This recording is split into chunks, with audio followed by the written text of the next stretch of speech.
Voilà, et au cœur de la filière des agriculteurs biologiques, eh bien le maraîchage.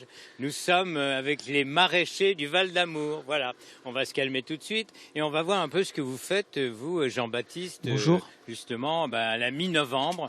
On voit une drôle de machine derrière nous. Oui, Vous allez entamer, expliquez-nous. c'est un désherbeur thermique. C'est-à-dire que avec ce désherbeur thermique, je vais passer des flammes sur le faux semis.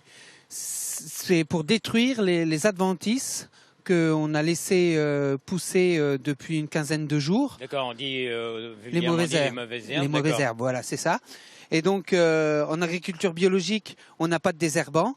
Et donc, une technique habituelle, c'est de faire un faux semis. Inhabituel pour nous, oui. Donc, on prépare le sol Oui. comme si c'était un semis. Les graines de mauvaises herbes poussent. Oui. Et ensuite, on peut les détruire, soit mécaniquement, soit ici avec un choc thermique.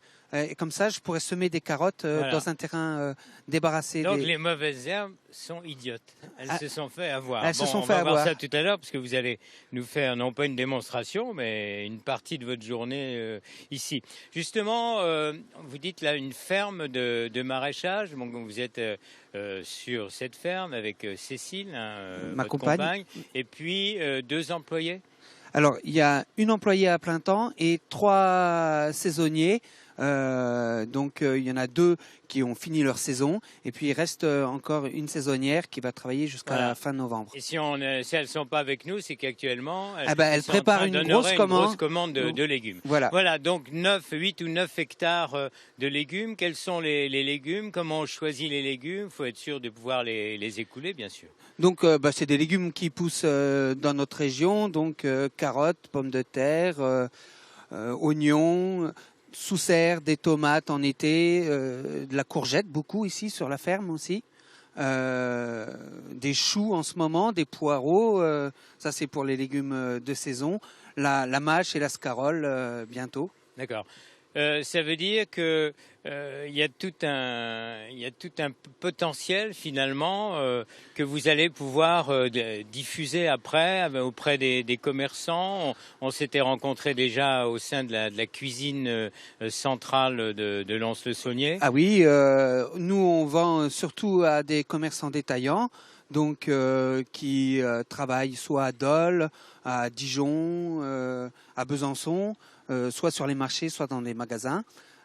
Et puis, on fournit en intégrant un groupement, le groupe Entente Bio, on fournit la restauration collective à Lons-le-Saunier. Donc, surtout des pommes de terre, des carottes, des légumes racines pour... Alors, la filière bio, vous êtes 130 dans le Jura. Il y a vraiment quelque chose de particulier. Il y a une conviction. Ça y est, c'est rentré dans la vie d'aujourd'hui. Alors oui, il y a 130 adhérents au groupement des agrobiologistes. Et puis il y a aussi des agriculteurs bio qui ne sont pas encore adhérents.